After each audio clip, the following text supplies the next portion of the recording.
"I can't afford this dress," she whispered before the gala. He said, "Then wear your scrubs."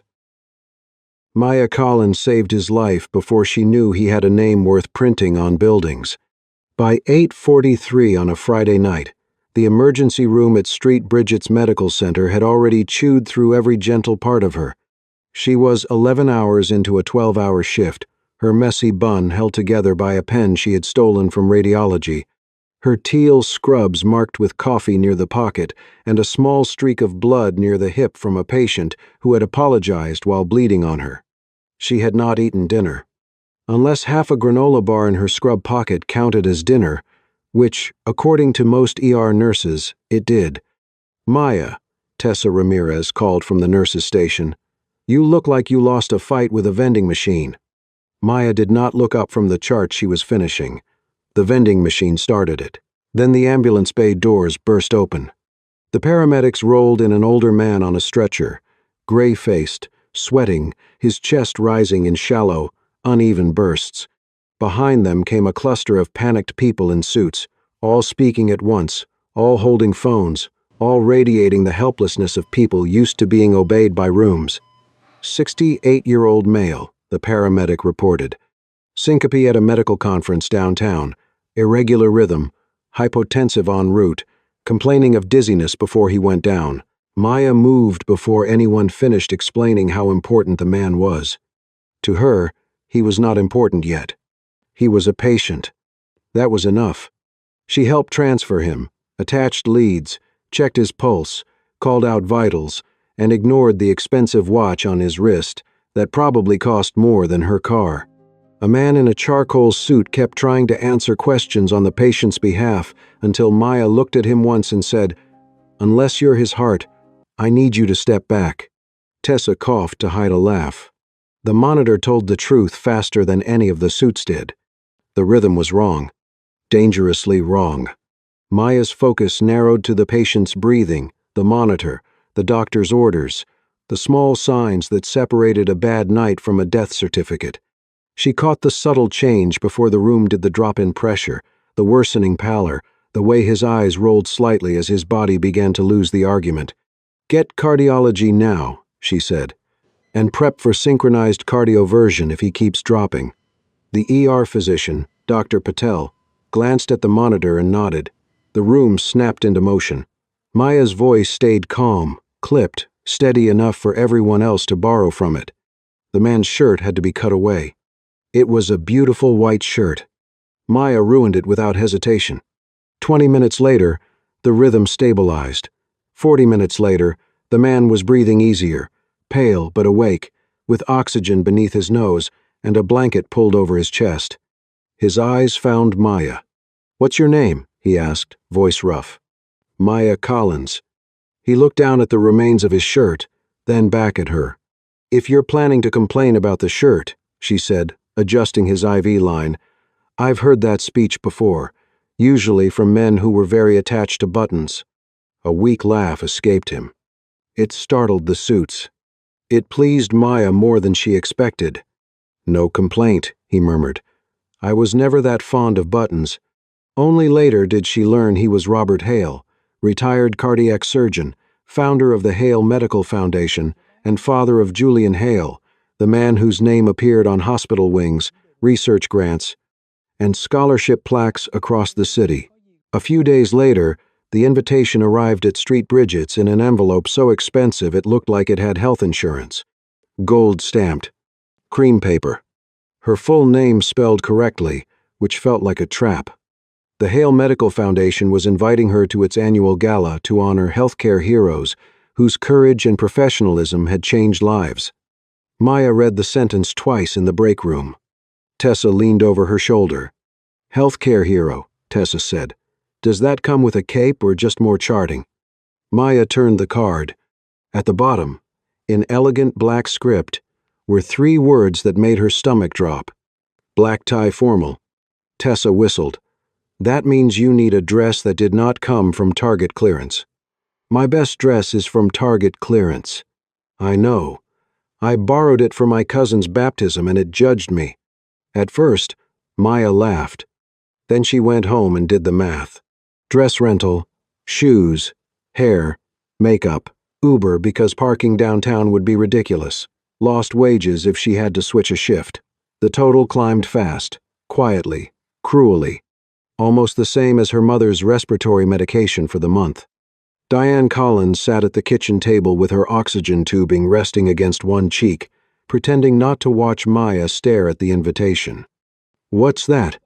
"Nothing." "Maya, I raised you. Your nothing face has paperwork." Maya handed it over. Diane read it slowly. Pride came first, then understanding, then the ache of a mother who knew exactly what kind of arithmetic her daughter was doing. "You saved that man. I did my job. And now they want you to dress like someone who doesn't need her paycheck." Maya looked away. Diane reached across the table, her thin fingers covering Maya's hand. "You stood in that ER with hands steady enough to keep a man alive," she said. "It would be a bitter thing if a ballroom made you feel small." Maya swallowed. Later, after her mother went to rest, Maya placed the gold-stamped invitation on the kitchen table beside the pharmacy bill. They looked like two different Americas lying inches apart. One wanted to honor her. The other knew exactly what that honor would cost. Maya did not know if she would go. But for the first time, she understood that being celebrated could still hurt if celebration required her to pretend she belonged to a world that refused to see the real one she lived in. The dress shop smelled like perfume, new fabric, and financial danger. Maya Collins stood in front of a three-way mirror in downtown Chicago, still carrying the tired posture of a woman who had come straight from a hospital shift. Her hair was clean but imperfect, her eyes shadowed, and her feet were already suspicious of the borrowed heels Tessa had forced her to try on. The dress was beautiful. That was the worst part. Midnight blue, soft at the shoulders, fitted at the waist, the kind of gown that made the mirror behave more kindly than real life usually did. For one brief second, Maya could almost imagine herself walking into the Hale Foundation Gala and not being mistaken for someone there to check a donor's blood pressure. Then she tried to breathe. The bodice resisted. "This dress doesn't allow lungs to have their own opinions," she said. Tessa Ramirez, sitting on a velvet chair with the seriousness of a battlefield commander, looked up from a rack of rejected gowns. "Rich people don't need lung opinions. They have valet parking." Maya turned sideways, frowned, and nearly lost balance in the heels. Tessa made a noise somewhere between a laugh and a medical alert. The sales associate hovered nearby with polite patience and eyes that had already calculated Maya's budget from her work shoes. She was not rude. Rudeness would have been easier to forgive. She was simply careful in the way people became when they did not believe you belonged near expensive things. When Maya asked the rental price, the woman smiled too softly. $480. Before deposit. Before alterations. Before shoes that did not make her walk like a newborn deer with student loans. Maya looked at the price tag. Her mind did what it always did now. It translated luxury into survival. Her mother's portable oxygen rental. The electric bill. 2 prescription refills. A payment on the student loan she pretended not to hate. Groceries if she avoided the good fruit. The dress stopped being beautiful. It became arithmetic. Tessa saw her face change. Maya stepped back into the fitting room, pulling the curtain halfway closed. Her voice dropped until it was almost smaller than the room. "I can't afford this dress." She said it to Tessa, but the sentence traveled. Outside the fitting area, Julian Hale had just entered the shop to pick up a tuxedo jacket altered for his father, who insisted on attending the gala despite everyone with medical training telling him to behave. Julian had been speaking quietly with a manager when Maya's words reached him. He did not mean to hear them, but once heard, they could not be returned. Maya stepped out a moment later in her own clothes, the gown draped carefully over one arm, as if it belonged to someone else's body. She saw Julian near the front desk and stopped. Embarrassment arrived fast and hot. Not because he was handsome, though he was. Not because he was rich, though the shop seemed to recognize his money before it recognized his face. Because he had seen her in the exact place she hated most. Not poor enough for pity, not comfortable enough for dignity to be effortless. Just a working woman doing math in a room built to make math feel shameful. Julian approached carefully. That helped, but not enough. He said he had not meant to intrude. He offered to cover whatever she needed for the gala. He said it gently, without performance. Maya still stiffened. She had been grateful for help many times in her life. She was not too proud to survive. But this was different. This was not a prescription, not rent, not groceries. This was the price of being made presentable to people who wanted to applaud her hands but not see the life attached to them. She told him she was not a personal charity project. The words were sharper than he deserved. Maybe. But she needed them sharp. Julian accepted the cut without defending himself. That surprised her. Men like him often mistook refusal for ingratitude. Instead, he looked toward the gowns, then back at Maya, and something in his face shifted from concern to recognition. The gala was his world. The invitations, the dress code, the tasteful flowers, the stage lighting, the speeches about courage. He had helped build the room that wanted to honor Maya, but it had never occurred to him that the people being honored might not be able to afford the costume required to enter it. That was not cruelty. Somehow, that made it worse. He apologized. Not with a black card. Not with a solution pressed into her hand like a receipt. He asked how she wanted to be seen. Maya did not answer right away. The question was more dangerous than money. She looked at the mirror, where the expensive dress had made her appear elegant and uncomfortable at the same time. Then she thought of the teal scrubs folded in her laundry basket at home, one pocket permanently ink-stained, one sleeve frayed from too many washes.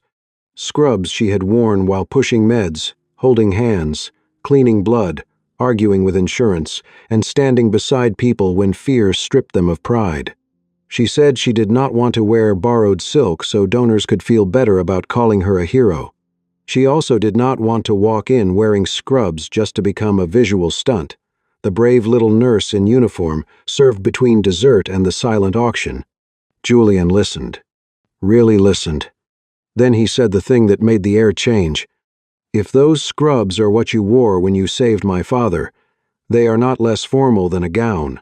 They are evidence. Maya stared at him. He did not smile.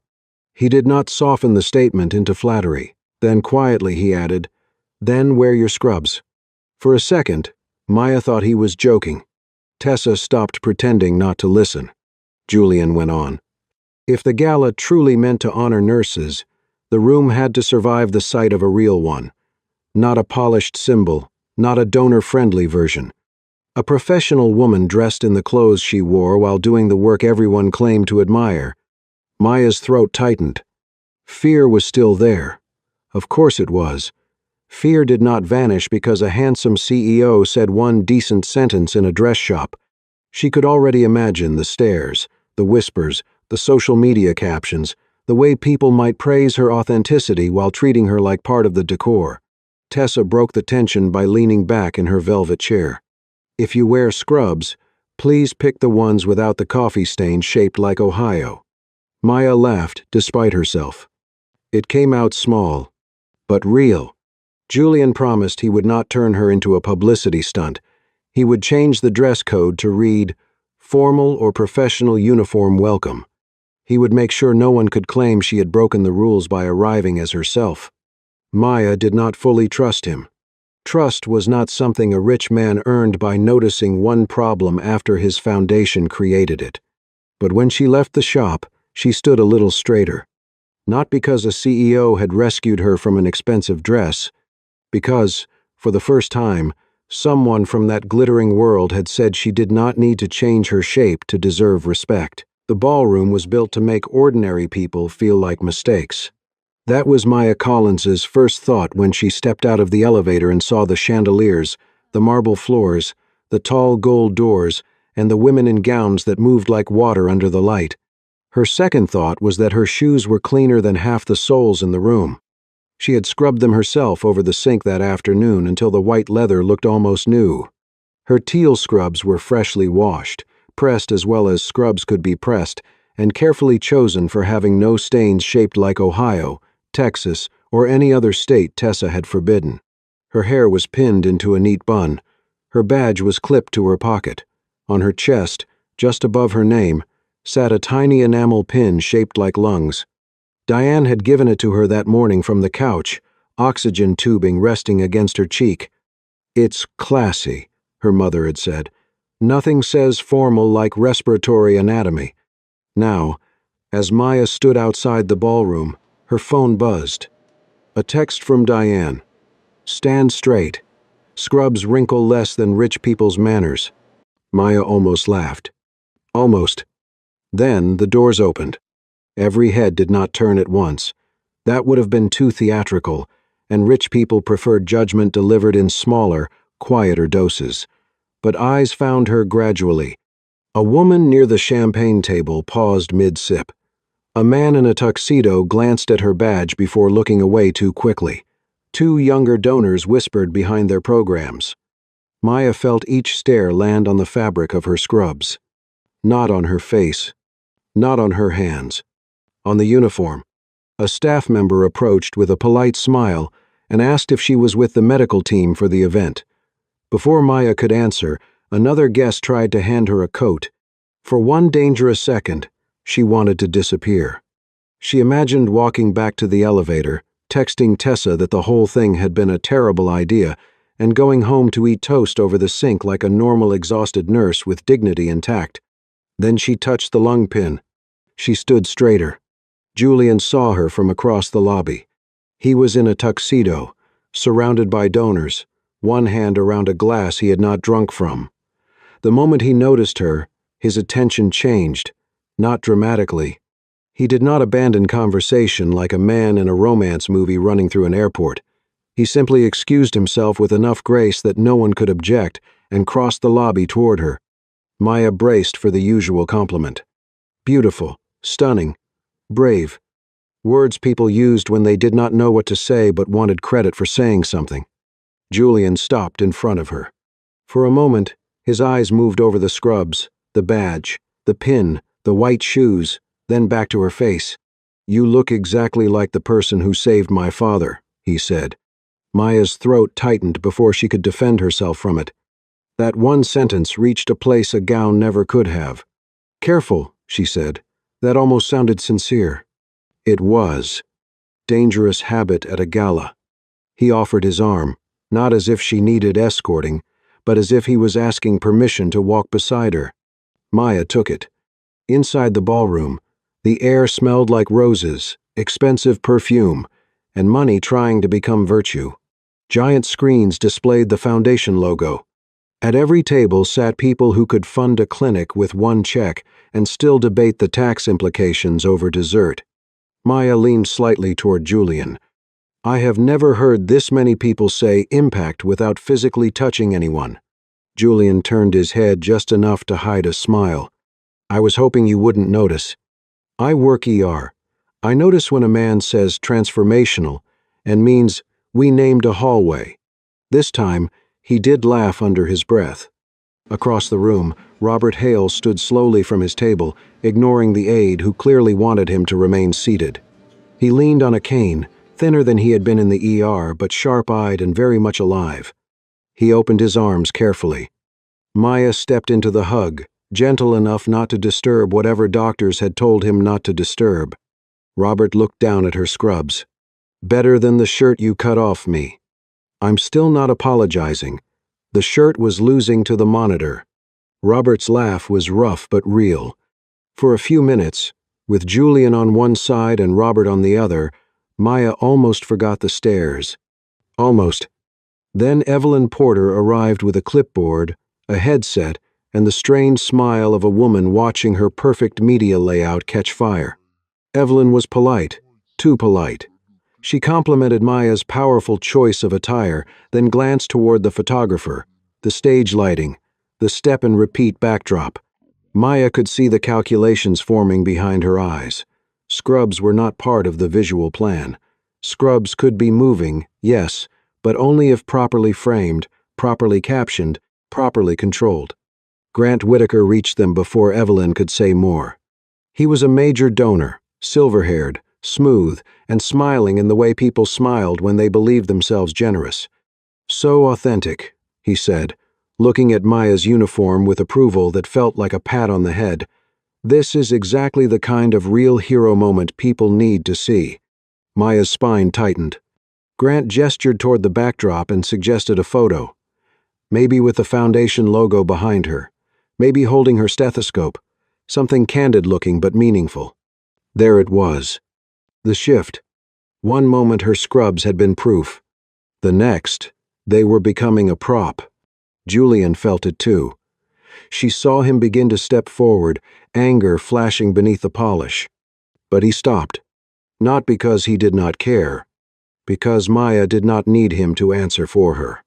She needed him to stay close enough that she was not alone, and quiet enough that no one could pretend she had borrowed her dignity from him. The photographer gathered them near the backdrop. A few donors clustered around, smiling. Someone adjusted lighting. Someone else asked if Maya could turn slightly so her badge showed. Then a man near the front laughed and said he hoped the scrubs had at least been dry cleaned for the occasion. A ripple of polite laughter moved through the group. Maya went still. Julian's jaw tightened. Robert's eyes sharpened. But Maya spoke first. Her voice was calm enough to make the laughter feel foolish. "My scrubs don't need to be made fancy," she said. "They just need pockets big enough for scissors, pens, bandages, and sometimes the last bit of calm a patient has left." The room quieted. Maya looked at the donors, the cameras, the logo, all of it. "They're not formal because they're expensive," she added. "They matter because of what happens while someone is wearing them." For one suspended second, no one moved. Then Robert Hale began to clap. Slowly, firmly. Julian joined him. Not too quickly, not as rescue, as recognition. Others followed, some out of discomfort, some out of genuine respect, some because rooms like that often needed permission to find their conscience. The applause grew. Maya did not smile right away.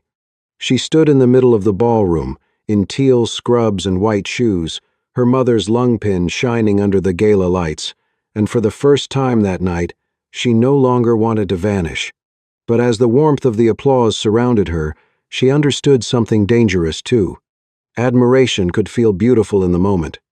It could also become another kind of hunger, because a rich room could clap for a woman in scrubs and still decide what story those scrubs were allowed to tell. The applause had barely faded before the gala found a way to own it. Maya noticed it in small movements first. The photographer drifting closer, Evelyn Porter whispering into her headset, Grant Whitaker speaking to two donors while gesturing subtly in Maya's direction, as if she were not a person but a valuable object someone had just discovered in storage. Then the ballroom lights dimmed. A screen lowered behind the stage. Julian, seated beside his father, turned toward Evelyn with a slight frown. He had expected the auction video hospital footage, foundation history, scholarship recipients, something polished and safe. Then Maya's face appeared on the screen. Not from tonight. From Street Bridget's. A photo someone must have pulled from the hospital newsletter. Maya in scrubs, hair messy, holding a clipboard, caught mid-laugh beside Tessa near the nurse's station. Soft piano music began. A narrator's voice filled the ballroom. From humble beginnings to heroic service. Maya stopped breathing normally. The video moved through images of Street Bridgets, emergency room doors, monitors, nurses' hands, patients blurred for privacy. Then came details she had not agreed to share. Her mother's years working laundry at the hospital. Diane's breathing condition. Maya helping support her family while serving others. The words were not cruel. That made them harder to reject. They were warm, respectful, emotional. The kind of language designed to make wealthy people feel safely moved. But Maya felt as if someone had opened drawers in her apartment and projected the contents onto a ballroom wall. Her mother's illness was not a violin cue. Her debt was not atmosphere. Her life was not a bridge between dessert and donor pledges. Evelyn stood near the stage, watching the room soften exactly as planned. She was not smiling with malice. She looked almost relieved. To her, this was working. People were leaning forward. Hands were reaching for pledge cards. The video was doing what Gala videos were made to do. It was moving donors. Maya felt herself becoming smaller with every beautiful sentence. Julian rose slowly. His face had changed. He had not known. Maya saw that immediately, and hated how much it mattered. Before he could reach Evelyn, Grant stepped onto the stage with practiced warmth. He thanked the foundation, praised Robert's recovery, and called Maya a living reminder of why generosity matters. Then he proposed a special pledge. Direct support, he said, for Maya Collins and her mother, a chance for the room to show gratitude in a personal, immediate way. People applauded. Maya could not move. The room thought it was loving her. It did not understand that it was undressing her. She turned and walked out. Not fast enough to look dramatic, not slow enough to be stopped. Just out. The hallway beyond the ballroom was quiet, carpeted, and too cold. Maya stood near a marble table with a flower arrangement larger than her kitchen, pressing both hands against its edge until her fingers stopped shaking. Julian came after her. He did not touch her. Good. She did not have enough skin left for comfort. "You promised," she said. The words were not loud, but they carried everything. "I know. You promised I wouldn't be a stunt. I didn't approve that version of the video. But you built the room where it made sense." That landed. Julian looked back toward the ballroom doors. Behind them, applause rose again, muffled by polished wood. Maya's voice sharpened, not with embarrassment now, but clarity. The problem was not that the video was ugly. It was worse because it was beautiful. It turned her mother's oxygen tubing into a symbol. It turned laundry work and medical debt into emotional texture. It made donors feel close to suffering without asking whether they had helped create the distance. "They love nurses when we're on a stage," she said, "when we're exhausted enough to be inspirational, when our uniforms look noble under lighting. But when we need safe staffing, better pay, mental health support, insurance that doesn't make my mother's inhaler feel like a luxury item, then suddenly everyone wants a committee." Julian said nothing. There was no defense that would not insult them both. Maya looked at him then, really looked. "You don't get to make me the price of their generosity." He nodded once. Then he went back inside. The video was still playing when Julian stepped onto the stage. He did not wait for the proper transition. He did not look at Evelyn for permission. He took the microphone from Grant with a calmness so complete that half the room failed to realize something had gone wrong until the screen behind him went black. Silence spread unevenly. Julian faced the donors. For the first time all night, he did not sound like a CEO hosting a gala. He sounded like a man choosing a side. He said the foundation had made a mistake. Maya Collins had come to be honored for her professional skill, not to have her private life packaged for emotional convenience. Her mother's health, her family history, and her financial reality were not auction items. Evelyn went pale near the stage. Grant's smile froze. Julian continued. If the room truly wanted to honor nurses, it would not do so by applauding one woman's hardship until the pledges felt noble. It would fund structures that did not require any nurse to become a story of suffering first. He announced that the special pledge would be redirected. Not to Maya personally. Not to a sentimental one-night gift. To a new frontline support initiative, continuing education scholarships, caregiver stipends for hospital workers, supporting sick relatives, confidential mental health care, emergency relief funds, and grants shaped with nurses at the decision table. Grant stepped closer to the microphone, voice still pleasant but now edged with warning. "Personal stories move donors," he said. "People gave when they felt connected." Julian looked at him. "If generosity only opens its wallet when someone else is exposed," he said, "that isn't compassion. It's theater." The room tightened. A few donors stood and left.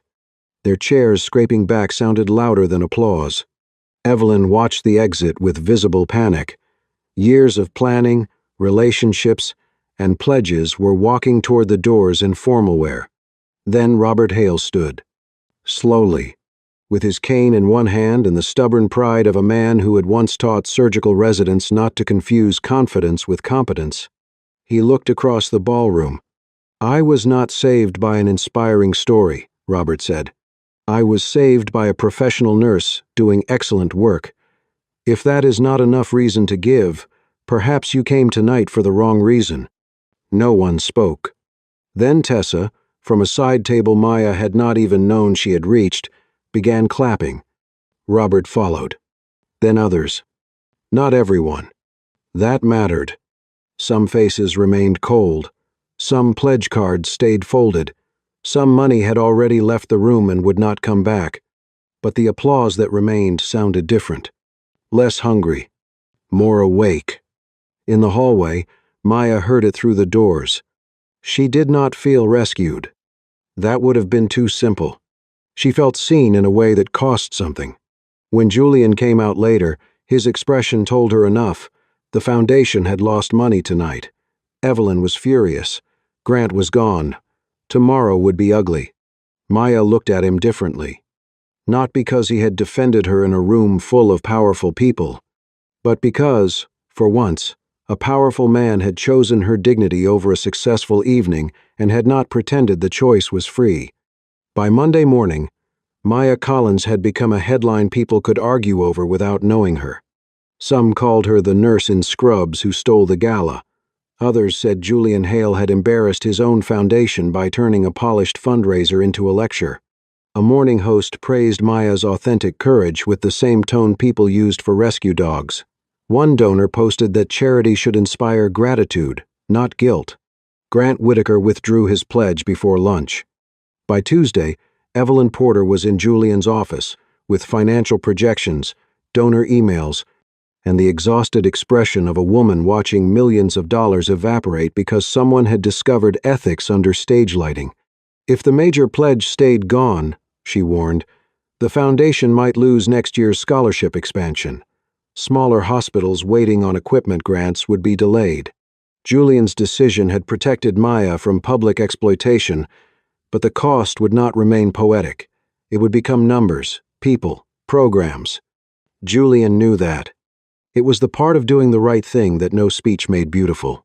At Street Bridget's, Maya returned to the ER wearing the same kind of scrubs that had made strangers clap 2 nights before.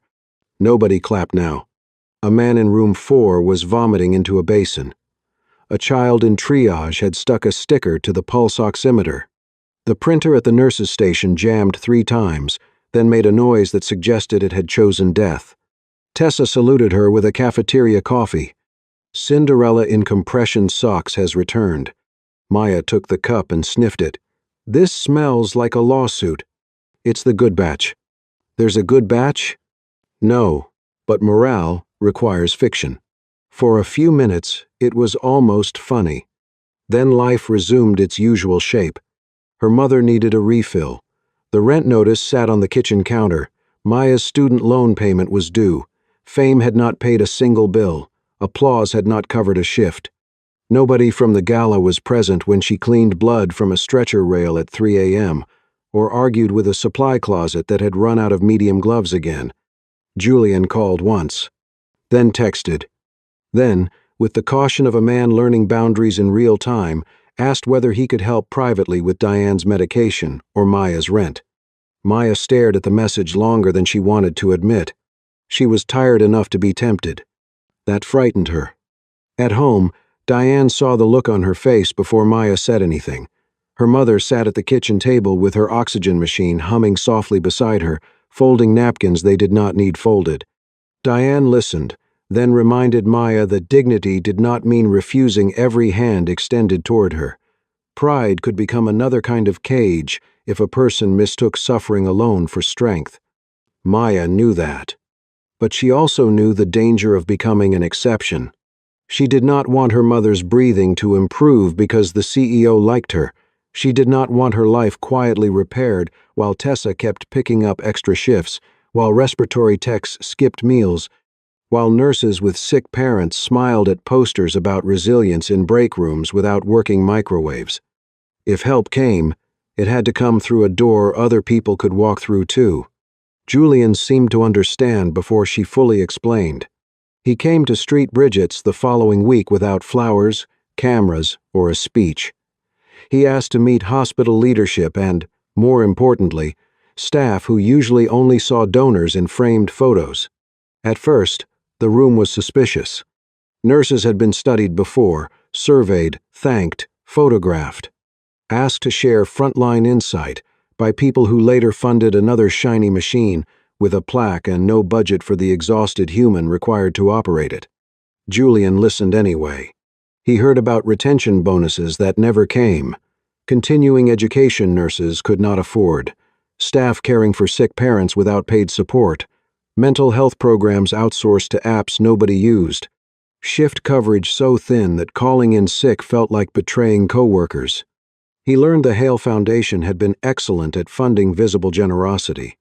New monitors, renovated waiting rooms, research galas, scholarship dinners with linen napkins. It had been far less interested in the unphotogenic things that kept healthcare workers alive enough to keep helping. Evelyn sat through those meetings too. At first, with crossed arms, then, with notes. By the time they returned to the Foundation boardroom, she understood something she did not like, admitting, Maya had not damaged the gala. Maya had revealed its blind spot. Grant Whitaker attended the donor meeting with several allies, and an apology already written for Julian to deliver. He expected a correction. A return to moving stories, elegant videos, curated tears, and fundraising language that let donors feel intimate with hardship without being inconvenienced by it. Julian could have saved the short-term budget that way. Instead, he announced the Frontline Dignity Fund. No personal story would be used without clear consent. Funding priorities would include caregiver stipends, continuing education, emergency relief, mental health support, and shift stability grants. Nurses and frontline workers would sit on the advisory council with voting power. Outcomes would be transparent. The fund would start smaller than planned, because money without dignity was no longer acceptable to him as success. Grant stood, then left. A few others followed. The silence afterward was heavy enough to bruise. Then an elderly retired surgeon pledged a modest amount in Robert Hale's honor. A former patient added another. A nurses' union representative offered partnership instead of applause.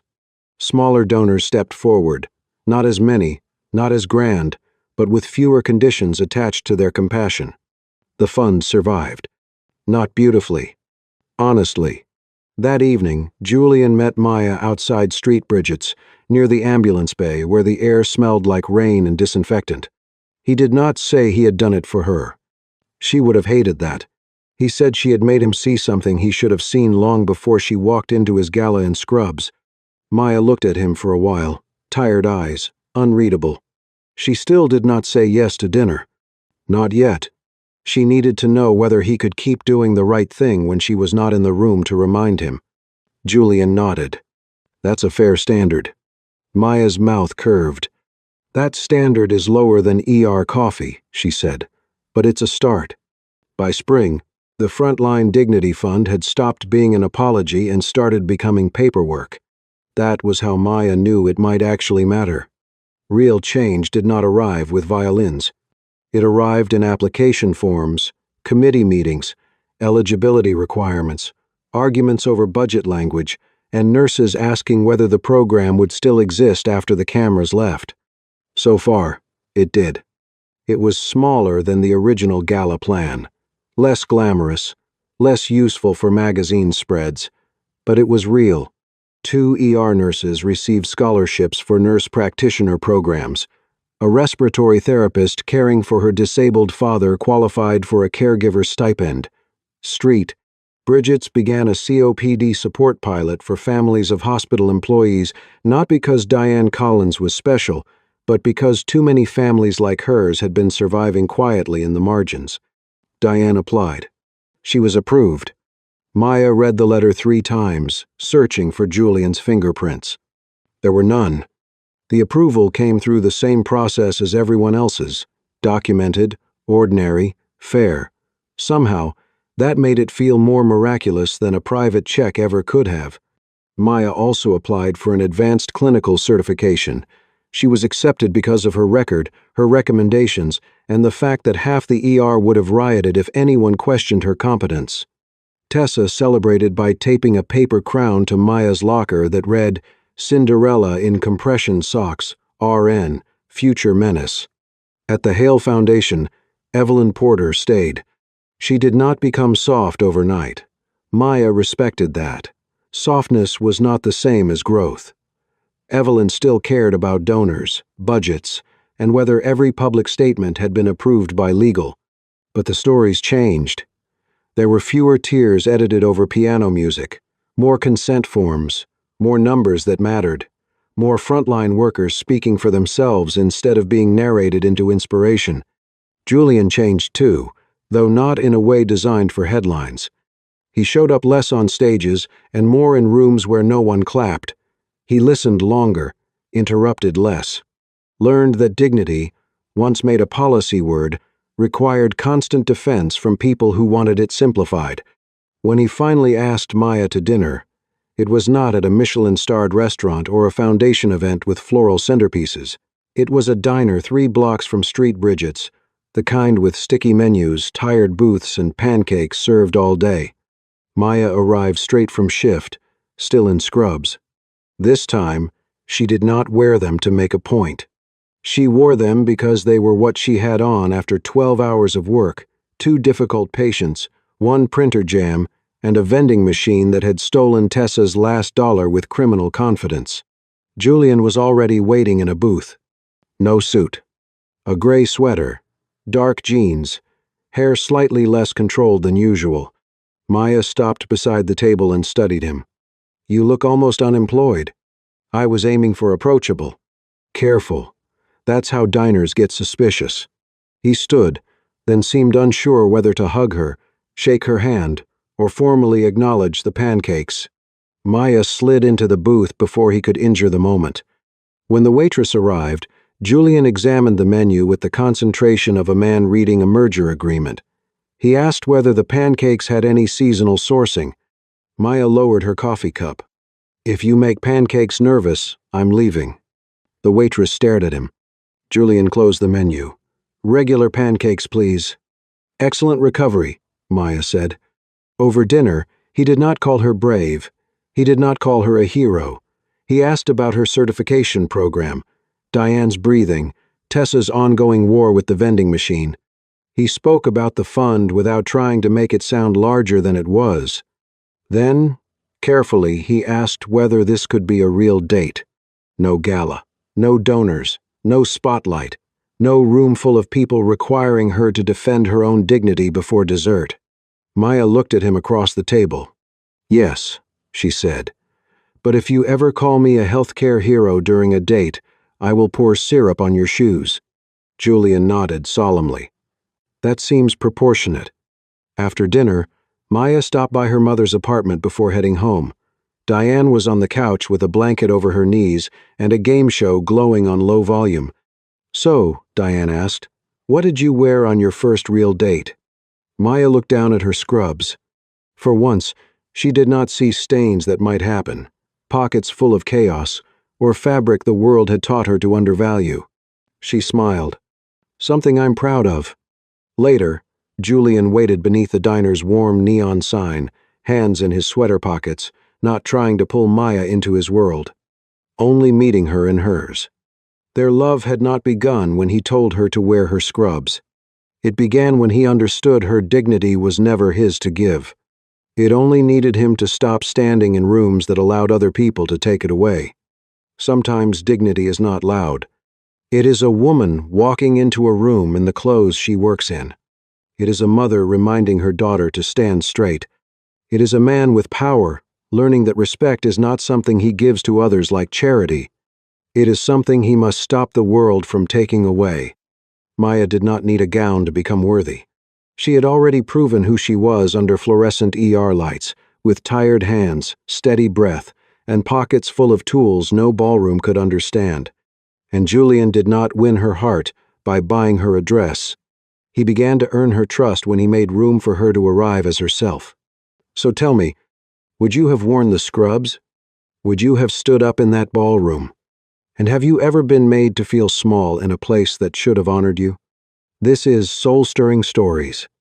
The right person will never ask you to dress up your worth.